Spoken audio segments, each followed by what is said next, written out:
നമസ്കാരം. ഇന്നത്തെ സെഷൻ എടുക്കുവാനുള്ള ഒരു വലിയ ഭാഗ്യം എനിക്ക് നൽകിയതിന് ജോർജ് സാറിനും ഉണ്ണികൃഷ്ണൻ സാറിനും നന്ദി പറയുന്നു. Thank you so much. ഇന്ന് മൈൻഡ് പ്ലസിന്റെ 1314 സെഷനാണ്, ദിവസമാണ്.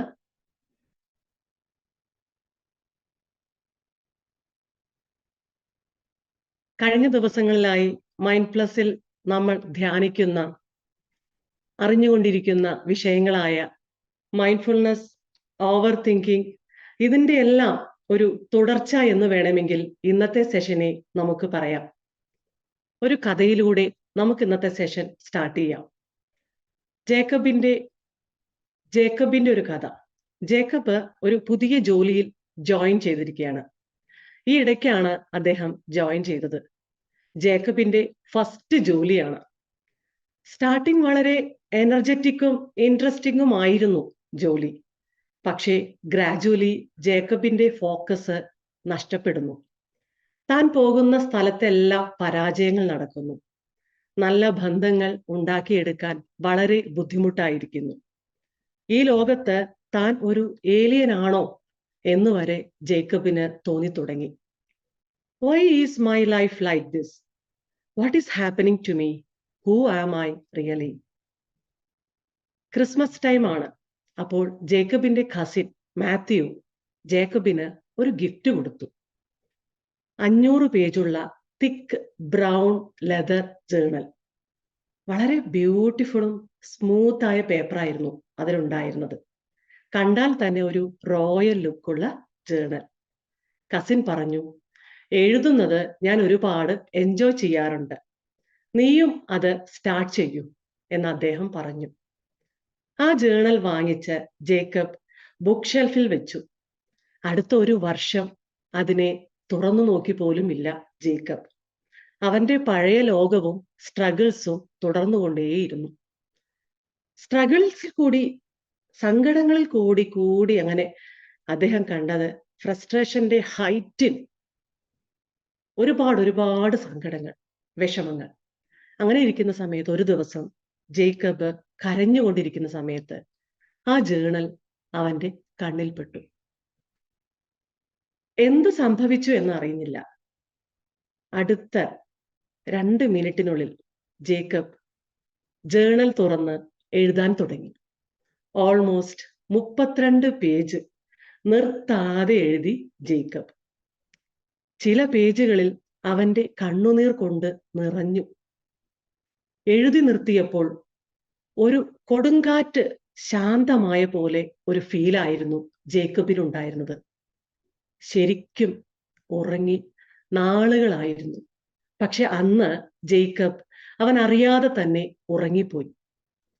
അടുത്ത ദിവസം രാവിലെ എണീക്കുമ്പോൾ ജേക്കബ് വളരെ എനർജറ്റിക് ആയിരുന്നു. ഓഫീസിൽ പോകുന്ന വഴിയിലും ഓഫീസിലും വീട്ടിലും എല്ലാം പുതിയതായി തോന്നി.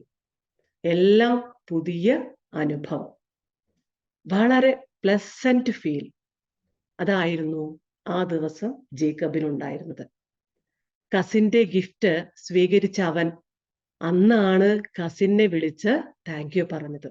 അത്രമാത്രം ഒരു പുതിയ ഫീലായിരുന്നു ആ ദിവസം അദ്ദേഹത്തിന് ഉണ്ടായിരുന്നത്. വൈകുന്നേരം വീട്ടിൽ മടങ്ങിയ ജേക്കബ് തന്റെ ഡെസ്കിൽ തുറന്നിരിക്കുന്ന ബ്രൗൺ ജേണലിനെ കയ്യിലെടുത്തു. നെഞ്ചോട് ചേർത്തി വെച്ചു, കണ്ണടച്ചു. ചെറിയൊരു സ്മൈൽ. ജേക്കബിന്റെ ജേണലിന്റെ യാത്ര തുടങ്ങിക്കഴിഞ്ഞിരിക്കുന്നു. ഇന്നത്തെ നമ്മുടെ സെഷൻ ഹീൽ വിത്ത് എക്സ്പ്രസീവ് ജേണലിംഗ്. എന്താണ് ഈ ജേണലിംഗ്? ഡയറി എഴുത്താണോ? ഡയറി എഴുതുന്ന ഒരു പ്രാക്ടീസ് എന്ന് പറയുമ്പോൾ അത് അന്നന്ന് നടക്കുന്ന കാര്യങ്ങളെ കുറിച്ചിടുക, ഡോക്യുമെന്റ് ചെയ്യുക. അതിനൊരു കാലക്രമമുണ്ട്. ഇന്നലെ നടന്നതും ഇന്ന് നടന്നതും നാളെ മറ്റന്നാൾ, അങ്ങനെ ഒരു ഡേറ്റ് വൈസ് ഓർഡർ ഉണ്ട്. ജേർണലിങ്ങിന് ആ ഒരു രീതിയില്ല. എന്താണോ നമ്മുടെ മനസ്സിൽ തോന്നുന്നത് അത് എഴുതുക. എപ്പോഴാണ് തോന്നുന്നത് എഴുതുക. അത് എന്തു വേണമെങ്കിലും ആവാം. നമ്മൾ ഇവിടെ ഇന്ന് ഡിസ്കസ് ചെയ്യുന്നത് എക്സ്പ്രസീവ് ജേർണലിംഗ് ആണ്. എന്താണ് അതിന്റെ ഡെഫിനിഷൻ? നമ്മുടെ വ്യക്തിപരമായ അനുഭവങ്ങളെക്കുറിച്ചുള്ള നമ്മുടെ ചിന്തകളും വികാരങ്ങളും എഴുതുന്ന പ്രക്രിയ. എക്സ്പ്രസീവ് ജേർണലിലൂടെ നമ്മൾ നമ്മുടെ എല്ലാ ഫീലിങ്സിനെയും എഴുതുകയാണ് ഇവിടെ നമ്മൾ ചെയ്യുന്നത്. എല്ലാ ഫീലിങ്സിനെയും, ദേഷ്യം, സങ്കടം, ജലസി, സ്നേഹം, ആഗ്രഹം, ഫ്രസ്ട്രേഷൻ, ഓവർ തിങ്കിങ്, എല്ലാം എന്താണ് നമുക്ക് തോന്നിയത്, എങ്ങനെയാണോ നമുക്ക് തോന്നുന്നത്, അത് അങ്ങനെ തന്നെ എഴുതുന്ന ഒരു പ്രക്രിയ. ഡോക്ടർ ജെയിംസ് പെൻബേക്കർ പറയുന്നു, ഇദ്ദേഹമാണ് ഇത് ആദ്യമായി ഈ ഒരു ടെക്നിക്ക് ഉണ്ടാക്കിയെടുത്തത്. എക്സ്പ്രസീവ് ജേർണലിംഗിൽ ക്ലിനിക്കൽ പ്രാക്ടീസിൽ വളരെ കൂടുതൽ ഗവേഷണം ചെയ്യപ്പെടുന്ന ഒരു വിഷയം കൂടിയാണ് ഇത്, expressive journaling. Expressive writing or journaling ഒരു നിസാര കാര്യമല്ല. Anchor management, anxiety, depression, PTSD, over thinking, ഇതിനെയെല്ലാം ചികിത്സിക്കാൻ യൂസ് ചെയ്യുന്നത് എക്സ്പ്രസീവ് ജേർണലിംഗ് ആണ്. അതുകൊണ്ട് തന്നെ ഈ ഒരു പ്രോസസ്സിനെ തെറാപ്യൂട്ടിക് ജേർണലിംഗ് എന്നും വിളിക്കാറുണ്ട്. ജേക്കബിന്റെ സ്റ്റോറിയിൽ പറഞ്ഞതുപോലെ നമ്മുടെ ഇമോഷൻസ് എഴുതിയാൽ എന്താണ് നടക്കുക, അത് എങ്ങനെ നമുക്ക് ഗുണം ചെയ്യും, നമുക്കത് നോക്കാം. ചില ദിവസം നമുക്ക് വേണ്ടാത്ത നെഗറ്റീവ് ചിന്തകൾ വരാം. ചിലപ്പോൾ നമുക്ക് മോശം അനുഭവം കാരണം ഫ്രസ്ട്രേഷൻ, ദേഷ്യം തോന്നാം. മനസ്സിന്റെ ഉള്ളിൽ തന്നെ അതിന് വെക്കുമ്പോൾ ആ ഇമോഷൻസിനെ നിയന്ത്രിക്കാൻ സാധിക്കില്ല, തണുപ്പിക്കാനും സാധിക്കില്ല. അതങ്ങനെ കൊതിച്ചു നടക്കും. ആരോടെങ്കിലും ഒന്ന് തുറന്നു പറഞ്ഞാൽ, ഷെയർ ചെയ്താൽ, പങ്കുവെച്ചാൽ ഒരു വലിയ ആശ്വാസമാണ് നമുക്ക്. പലപ്പോഴും നമുക്ക് എല്ലാവർക്കും ഇത് അറിയുന്ന ഒരു കാര്യമാണ്, ആരോടെങ്കിലും ഒന്ന് പങ്കുവെക്കാൻ പറ്റിയിരുന്നെങ്കിൽ. ചില കാര്യങ്ങൾ പങ്കുവെക്കാൻ സാധിക്കും, ചില കാര്യങ്ങൾ പങ്കുവെക്കാൻ സാധിക്കില്ല. പങ്കുവെച്ചാൽ സമാധാനം കിട്ടും. നമ്മുടെ എല്ലാ കാര്യങ്ങളും തുറന്നു പറയാനും കാര്യങ്ങൾ ഷെയർ ചെയ്യാനുമുള്ള നമ്മുടെ ഒരു ആത്മാർത്ഥ ഫ്രണ്ടാണ് എക്സ്പ്രസീവ് ജേർണൽ. നമുക്ക് തോന്നുന്ന വികാരങ്ങൾ, ഇമോഷൻസ്, ചിന്തകൾ എല്ലാം എഴുതാം. അവിടെ നമുക്ക് സ്പെല്ലിംഗ് മിസ്റ്റേക്സ് ഇല്ല, ഗ്രാമർ ഇല്ല, ഒന്നുമില്ല. നമ്മുടെ വികാരങ്ങളെ വെളിപ്പെടുത്തുക. ഇമോഷൻസ് മാത്രം, നിർത്താതെ, ജഡ്ജ്മെന്റ് ഇല്ലാതെ ഒരു ഒഴുക്ക് പോലെ എഴുതുക. ഫോർ എക്സാമ്പിൾ, എനിക്കിന്ന് വല്ലാതെ ദേഷ്യം, ആ സമയത്ത് എനിക്ക് ഇന്ന കാര്യങ്ങൾ മനസ്സിൽ തോന്നി, എഴുതാം. എന്തെന്ത് കാര്യങ്ങളാണോ മനസ്സിൽ തോന്നിയതോ ഒക്കെ എഴുതാം. അതുപോലെ മറ്റൊരു ഉദാഹരണം, അവർ അങ്ങനെ പറഞ്ഞപ്പോൾ എനിക്ക് സഹിച്ചില്ല, പ്രതികരിച്ചില്ല. ആ വിഷമങ്ങൾ നമ്മുടെ ജേർണലിൽ എഴുതാം. അതേപോലെ തന്നെ നമുക്കുണ്ടാകുന്ന സന്തോഷവും ചില സമയത്ത് പറഞ്ഞറിയിക്കാൻ പറ്റാത്തൊരു സന്തോഷമായിരിക്കും, ജേർണലിൽ എഴുതാം. ആ സന്തോഷങ്ങളെ കൂടുതൽ മനസ്സിലാക്കാനും ഗ്രാറ്റിറ്റ്യൂഡ് ഫീൽ ചെയ്യിപ്പിക്കാനും നമുക്ക് ഈ എഴുത്ത് സഹായിക്കും. Fill your paper with the breathing of your heart. ഹൃദയത്തിന്റെ ശ്വാസവായു കൊണ്ട് നിങ്ങളുടെ പേപ്പർ നിറയ്ക്കൂ. വില്യം വേർഡ്സ്വർത്തിന്റെ വാക്കുകളാണ്. നമ്മൾ എഴുതുമ്പോൾ എന്താണ് സംഭവിക്കുന്നത്? ഒരു വലിയ മാജിക് ആണ് സംഭവിക്കുന്നത്. എഴുതി കഴിഞ്ഞാൽ അടുത്ത ചില നിമിഷങ്ങളിൽ ഒരു മാജിക് ആണ് അവിടെ ഫോം ആകുന്നത്. മൈൻഡിനും കൈവിരലുകൾക്കും ഇടയിൽ ഒരു കണക്ഷൻ ഉണ്ടായി. മൈൻഡ് പെട്ടെന്ന് തന്നെ ഒരു പീസ്ഫുൾ സ്റ്റേറ്റിലേക്ക് എത്തുന്നു. ആൻസൈറ്റി മാറുന്നു. റേസിംഗ് തോട്ട്സ് അഥവാ നിയന്ത്രിക്കാൻ കഴിയാത്ത വിധത്തിലുള്ള ചിന്തകൾ കുറയുന്നു. ഓവർ തിങ്കിങ് ഇല്ലാതെയാവുന്നു. It definitely helps. സയന്റിഫിക്കലി ഇത് പ്രൂവനാണ്. വിശ്വാസത്തോടെ നമ്മൾ ഇത് എഴുതണം. ഏതൊരു കാര്യത്തിലും വളരെ വളരെ ഇമ്പോർട്ടൻ്റ് ആണ് പൂർണ്ണമായ വിശ്വാസം. എഴുതുന്നതിന് മുൻപ് അത് നമ്മുടെ ഉള്ളിൽ കൊണ്ടുവരണം. ഇത് എഴുതി തുടങ്ങുമ്പോൾ എൻ്റെ അമിതമായ ചിന്തകൾ ഉറപ്പായും മാറും, ഒരു സൊല്യൂഷൻസ് കിട്ടുമെന്ന്.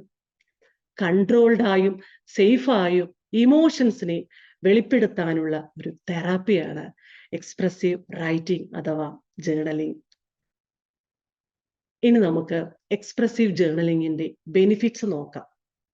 ആൻസൈറ്റി കുറയ്ക്കുന്നു, തുടർച്ചയായ ഒബ്സസീവ് ചിന്തകൾ നിർത്തുന്നു, ഇമോഷൻസ് നിയന്ത്രിക്കുന്നു, അവയർനെസ് ഉണ്ടാകുന്നു, മാനസികാവസ്ഥ മെച്ചപ്പെടുത്തുന്നു, മാനസികപരമായി ആരോഗ്യം നല്ലതാകുന്നു, ഡിപ്രഷനും ഒഴിഞ്ഞു മാറുന്ന ആ ഒരു സ്വഭാവം കുറയ്ക്കുന്നു, ബെറ്ററായ ഇമ്മ്യൂൺ സിസ്റ്റം ഉണ്ടാക്കുന്നു, ബ്ലഡ് പ്രഷർ കുറയ്ക്കുന്നു, അതുപോലെ തന്നെ ജോലിയിൽ കൂടുതൽ ഇൻവോൾവ്മെന്റ് ഉണ്ടാക്കുന്നു, കാര്യങ്ങൾ പെട്ടെന്ന് തന്നെ മനസ്സിലാക്കി അതിൻ്റെ സൊല്യൂഷൻസ് കണ്ടെത്താൻ കഴിയുന്നു, സാമൂഹിക ബന്ധങ്ങൾ മെച്ചപ്പെടുത്തുന്നു.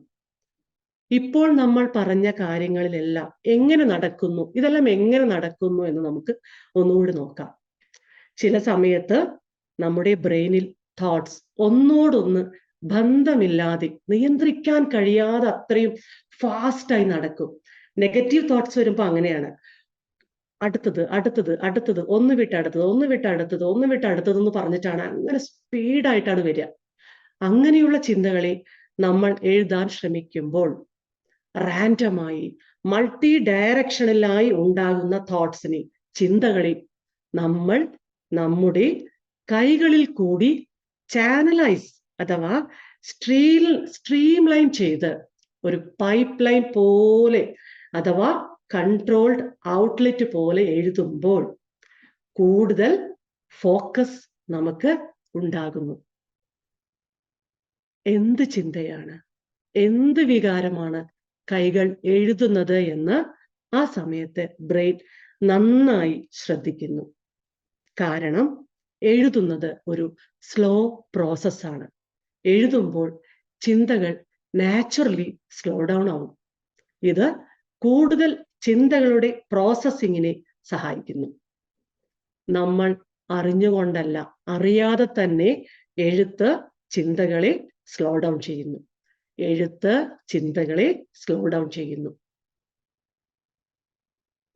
I can shake off everything as I write. My sorrows disappear. My courage is reborn. ഞാൻ എഴുതുമ്പോൾ എൻ്റെ ദുഃഖങ്ങൾ കൊഴിഞ്ഞു പോകുന്നു. കറേജ് പുനർജനിക്കുന്നു. ആൻ ഫ്രാങ്കിന്റെ വാക്കുകളാണിത്. ഏതൊരു കാര്യവും ശ്രദ്ധ, ഫോക്കസ് നന്നായി ഉണ്ടെങ്കിൽ നമുക്കതിനെ കൂടുതൽ മനസ്സിലാക്കാൻ സാധിക്കുന്നു. കൂടുതൽ മനസ്സിലാകുമ്പോൾ കൂടുതൽ വ്യക്തത വരും. നമുക്ക് വേണ്ട ഉത്തരങ്ങൾ കിട്ടും. നമുക്ക് വേണ്ട ഗൈഡൻസും നമ്മുടെ ഉള്ളിൽ നിന്ന് തന്നെ കണ്ടെത്താൻ നമുക്ക് സാധിക്കും. വ്യത്യസ്തമായ ആശങ്കകൾ നിറഞ്ഞ ചിന്തകളെയും സ്ട്രെസ്ഫുൾ ആയ ചിന്തകളെയും കംപ്ലീറ്റ്ലി ഒരേ സ്ട്രീം ലൈനിൽ കൊണ്ടുവന്ന് നമ്മുടെ ഫോക്കസിനെ ഒരു പോയിന്റിൽ നിർത്തുമ്പോൾ, എഴുതുമ്പോൾ ഒരു സമയത്ത് ഒരു വേർഡ് അവിടെ ആയിരിക്കും നമ്മുടെ ഫോക്കസ്. ഒരു മൈൻഡ്ഫുൾ മെഡിറ്റേറ്റീവ് കാംനെസ്, അതാണ് നമുക്ക് അനുഭവപ്പെടാൻ സാധിക്കുക. റാൻഡം തോട്ട്സിനെ ഒരു നറേറ്റീവ് സ്ട്രക്ചർ ഉണ്ടാക്കുന്നു, ഒരു സ്റ്റോറി പോലെ. ഫോർ എക്സാമ്പിൾ, ഞാൻ യോഗ ചെയ്തു, ഓഫീസിൽ പോകാൻ വൈകി, കാർ സ്റ്റാർട്ട് ആവുന്നില്ല, ഓട്ടോവിൽ പോകേണ്ടി വന്നു. ഇങ്ങനെ പറയുമ്പോൾ ഇതെല്ലാം ഒരു സ്റ്റേറ്റ്മെന്റ് ആണ്. പക്ഷേ ഇതെല്ലാം ഒരു കഥ പറയുന്ന പോലെ പറയുകയാണെങ്കിലോ, ഇന്ന് ഞാൻ രാവിലെ യോഗ ചെയ്തു, ഓഫീസിലേക്ക് റെഡിയാവാൻ കുറച്ച് ലേറ്റായി, പുറത്തു പോയി നോക്കിയപ്പോൾ കാർ സ്റ്റാർട്ട് ആവുന്നില്ല, പിന്നെ ഞാൻ ഒരു ഓട്ടോ എടുത്ത് ഓഫീസിൽ എത്തി. ഇങ്ങനെ പറയുമ്പോൾ അതിന് ഒരു കഥയുടെ രൂപവും സ്ട്രക്ചറും ഉണ്ടാവുന്നു. ചിന്തകളെ ചിട്ടപ്പെടുത്തുന്നു ഈ ഒരു പ്രോസസ്. അതുകൊണ്ട് തന്നെ ചിന്തകൾക്ക് സ്ട്രക്ചർ ഉണ്ടാകുന്നത് കാര്യങ്ങളെ നമുക്ക് കൂടുതൽ മനസ്സിലാക്കാൻ സഹായിക്കുന്നു. ഒരു വിഷയത്തെക്കുറിച്ച് 4-5 പോയിന്റ് എഴുതി കഴിയുമ്പോൾ നമുക്ക് തന്നെ തോന്നും, നമ്മുടെ മൈൻഡിൽ നമ്മൾ ചിന്തിക്കുന്നത് അത്ര ഒരു വലിയ ഒരു ഇഷ്യൂ ഒന്നും അല്ല. എഴുതി കഴിയുമ്പോൾ നമുക്കത് മനസ്സിലാകും, വലിയ പ്രശ്നമല്ല എന്ന്. നമുക്ക് എല്ലാ കാര്യങ്ങൾക്കും സൊല്യൂഷൻസ് ഉണ്ട്. പിന്നെ എന്തിനാണ് ആവശ്യമില്ലാതെ നമ്മൾ ടെൻഷൻ അടിക്കുന്നത്, ചിന്തിക്കുന്നത് എന്ന് നമുക്ക് തന്നെ മനസ്സിലാക്കാൻ സാധിക്കും. മാത്രമല്ല നമ്മുടെ തോട്ട്സ്, ചിന്തകളെ, ഇമോഷൻസ് എല്ലാം നമ്മൾ ഒരു സ്ഥലത്ത് കൊണ്ടുപോയി ഇറക്കി വെച്ചു, ഭാരം ഇറക്കി വെച്ചു. എഴുത്തിലൂടെ നമ്മൾ അതിനെ പാർക്ക് ചെയ്തു. പക്ഷേ മൈൻഡിൽ മാത്രമുള്ളപ്പോഴോ, ഒരു സ്ഥലത്ത് നമ്മുടെ ഒരു ഭാരം ഇറക്കി വെച്ചാൽ നമുക്കത് ആശ്വാസമാണ്. പക്ഷെ അത് മനസ്സിൽ മാത്രമുള്ളപ്പോൾ അതേ ചിന്തകൾ പാർക്ക് ചെയ്യാതെ ഇങ്ങനെ അലഞ്ഞുകൊണ്ടിരിക്കും, കറങ്ങിക്കൊണ്ടിരിക്കും, അലട്ടിക്കൊണ്ടിരിക്കും. തോട്ട്സ്, ചിന്തകളെ പാർക്ക് ചെയ്യുമ്പോൾ നമ്മൾ അതിനെ സെറ്റിൽ ചെയ്തു, ചിന്തകളെയും വിഷമങ്ങളെയും സബ്മിറ്റ് ചെയ്തു. അതുകൊണ്ട് തന്നെ നമുക്ക് ഒരു കാംനെസ്, പീസ്ഫുൾ ആ ഒരു സ്റ്റേറ്റ് ആണ് നമുക്ക് എഴുതി കഴിയുമ്പോൾ ഉണ്ടാകുന്നത്. പേടിപ്പിക്കുന്ന, സ്ട്രെസ്ഫുൾ ആയ സംഭവങ്ങളെ കുറിച്ച് എഴുതുമ്പോൾ നമ്മൾ ഒന്നുകൂടി ആ സംഭവങ്ങളെ നേരിടുകയാണ്. പക്ഷേ സ്ലോലി, എല്ലാ തയ്യാറെടുപ്പുകളോടുകൂടി, എല്ലാ നിയന്ത്രണത്തോടു കൂടിയും ഇത് ആ പേടികളെയും സ്ട്രെസ്സുകളെയും കൂടുതൽ നമുക്ക് മനസ്സിലാക്കാനും എങ്ങനെ നേരിടണമെന്ന് പഠിക്കാനും ഈ എഴുത്ത് നമ്മളെ സഹായിക്കുന്നു. ഈ പെയിൻഫുൾ മെമ്മറീസ് വളരെ പെട്ടെന്ന് തന്നെ നമുക്ക് ഇല്ലാതെയും ആകും. അതിന് നമുക്ക് ഈ എഴുത്ത് നമ്മളെ സഹായിക്കും. ന്യൂറോ ഇമേജിംഗ് ടെക്നിക്സിലൂടെ പഠനങ്ങൾ തെളിയിച്ചിരിക്കുന്നു റൈറ്റിംഗ് സ്ട്രെസ് ഹോർമോൺസ് ഉണ്ടാകുന്നത് കുറയ്ക്കുന്നുവെന്ന്. അമിതമായ ഇമോഷൻസിനെ കുറയ്ക്കുന്നു, സ്ട്രെസ് ഹോർമോൺസിനെ കൺട്രോൾ ചെയ്യുകയും ചെയ്യുന്നു. മാത്രമല്ല നമ്മുടെ റൈറ്റിംഗ് ആക്ഷനിലൂടെ ആ ഒരു പ്രസന്റ് സ്റ്റേറ്റിലേക്ക് എത്താൻ ഒരു നല്ല സിമ്പിൾ ഈസി മെത്തേഡാണ് ഇത്. പ്രസന്റ് മൊമെന്റിൽ ഫോക്കസ് എന്ന് പറഞ്ഞാൽ പീസ്ഫുൾ സ്റ്റേറ്റ് ആണ്. വിശ്വാസത്തോടെയുള്ള ഈ ഒരു പ്രാക്ടീസ്, തുടർച്ചയായ ഈ ഒരു ശീലം വലിയ മിറാക്കിൾസും മാജിക്കൽ പോസിറ്റീവ് ചേഞ്ചസും നമുക്ക് ഉണ്ടാക്കും. ഇതെങ്ങനെയാണ് സ്റ്റാർട്ട് ചെയ്യാം, ഈ ജേർണലിംഗ് നമുക്ക് എങ്ങനെ സ്റ്റാർട്ട് ചെയ്യാമെന്ന് നോക്കാം. ചിലപ്പോൾ നമുക്ക് തോന്നും എനിക്കിത് ചെയ്യണമെന്നുണ്ട്, പക്ഷേ പെന്നും പുസ്തകവും എടുത്താൽ എങ്ങനെ തുടങ്ങണം എന്ന് അറിയുന്നില്ല എന്ന്. അങ്ങനെയുള്ള ഒരു അവസ്ഥയാണെങ്കിൽ നമുക്ക് തുടക്കക്കാർക്ക് എക്സ്പ്രസീവ് ജേർണലിംഗ് പ്രോംപ്റ്റ്സ് നമുക്ക് യൂസ് ചെയ്യാം. ഓൺലൈനിൽ ഇത് ഒരുപാട് കിട്ടാൻ ചാൻസ് ഉണ്ട്. ജസ്റ്റ് ഇൻ കേസ് മലയാളത്തിൽ കിട്ടുന്നില്ലെങ്കിൽ നമുക്ക് ഇംഗ്ലീഷ് ഡൗൺലോഡ് ചെയ്ത് അതിനെ ഗൂഗിൾ ട്രാൻസ്ലേറ്റ് വേണമെങ്കിൽ ചെയ്യാം. ഇനി കുറച്ചുകൂടി ഒരു എളുപ്പമുള്ള ഒരു തുടക്കമാണ് നമുക്ക് വേണ്ടതെങ്കിൽ, ഇതുവരെ ഇങ്ങനെ ഒന്നും നമ്മൾ ട്രൈ ചെയ്തിട്ടില്ലെങ്കിൽ നമുക്ക് 111 മെത്തേഡ് എന്നുള്ള ഒരു മെത്തേഡ് ഉണ്ട്, അത് നമുക്ക് യൂസ് ചെയ്യാം. സ്റ്റെപ്പ് നമ്പർ 1, ഈ ഒരു ദിവസം എന്താണ് നമുക്ക് നേട്ടമുണ്ടായത്, എന്താണ് നമുക്കൊരു വിജയം ഉണ്ടായത്, അതിനെ നമുക്ക് ആഘോഷിക്കുക, നമുക്ക് അപ്രിഷിയേറ്റ് ചെയ്യാം. അതാണ് സ്റ്റെപ്പ് നമ്പർ 1. സ്റ്റെപ്പ് നമ്പർ 2, ഇന്ന് നമുക്ക് എന്തെങ്കിലും കാര്യത്തിൽ സ്ട്രെസ് അനുഭവപ്പെട്ടിട്ടുണ്ടെങ്കിൽ അതിനെ നമുക്ക് എഴുതാം. ഇതാണ് സ്റ്റെപ്പ് നമ്പർ 2. സ്ട്രെസ് അനുഭവപ്പെട്ടിട്ടുണ്ടെങ്കിൽ, വിഷമങ്ങൾ അനുഭവപ്പെട്ടിട്ടുണ്ടെങ്കിൽ അത് നമുക്ക് അതിൽ എഴുതാം. സ്റ്റെപ്പ് നമ്പർ 3 എന്ന് പറയുന്നത് നമുക്ക് ലഭിച്ച സൗഭാഗ്യത്തിനെ ഗ്രാറ്റിറ്റ്യൂഡ് പറയാം. അന്നത്തെ ദിവസത്തിൽ നമുക്ക് നടന്ന സന്തോഷത്തിന് ഗ്രാറ്റിറ്റ്യൂഡ് എഴുതാം. വളരെ സിമ്പിൾ ആണ്. വെറും 5 ദിവസം നമുക്ക് ചെയ്താൽ മതി. 6ാമത്തെ ദിവസം നമ്മൾ അറിയാതെ തന്നെ നമ്മുടെ മനസ്സ് പെന്നും ജേർണലും അന്വേഷിച്ച് പോകും. അങ്ങനെ പതുക്കെ പതുക്കെ നമ്മൾ കുറച്ചുകൂടി ഒരു ഇലാബറേറ്റ് എക്സ്പ്രസീവ് ജേർണലിലേക്ക് വേണമെങ്കിൽ നമുക്ക് പോകാം. ഡോക്ടർ പെൻബേക്കർ പറയുന്നു, റൈറ്റിംഗ് ടോപ്പിക് എന്ത് വേണമെങ്കിലും ആകാം. വേണമെങ്കിൽ ഒരേ ടോപ്പിക്, ഇപ്പൊ നമുക്ക് നല്ല വിഷമമാണെങ്കിൽ ചിലപ്പോൾ നാളെയും അത് എഴുതാൻ തോന്നുന്നുവെങ്കിൽ മറ്റന്നാളും നമുക്ക് എഴുതാൻ തോന്നുന്നുവെങ്കിൽ എഴുതാം, നോ പ്രോബ്ലം. മിനിമം ഒരു 5 മിനിറ്റ്സ് എങ്കിലും നമ്മൾ എഴുതാൻ ശ്രമിക്കണം. എഴുതി തുടങ്ങിയാൽ നിർത്താതെ തുടർച്ചയായി എഴുതാം. സ്പെല്ലിംഗ് മിസ്റ്റേക്സ്, ഗ്രാമർ മിസ്റ്റേക്സ് ഒന്നും നമുക്ക് നോക്കണ്ട. എന്താണോ മനസ്സിൽ തോന്നുന്നത് അത് അങ്ങനെ അപ്പടി തന്നെ എഴുതാം. മീന മുഴെ പറഞ്ഞത് ഇപ്രകാരമാണ്, നമ്മളിലൂടെ നമ്മൾ തന്നെ ഒരേ സമയത്ത് പറയുകയും കേൾക്കുകയും ചെയ്യുന്ന ഒരു പ്രക്രിയയാണ് ജേർണലിംഗ്. അതുകൊണ്ട് തന്നെ നമ്മൾ എഴുതുന്ന ആ ജേർണൽ എഴുത്ത് അത് നമുക്ക് മാത്രം വായിക്കാനുള്ളതാണ്. Thank you. ഇനി നമുക്ക് മെഡിറ്റേഷനിലേക്ക് കടക്കാം. Close your eyes.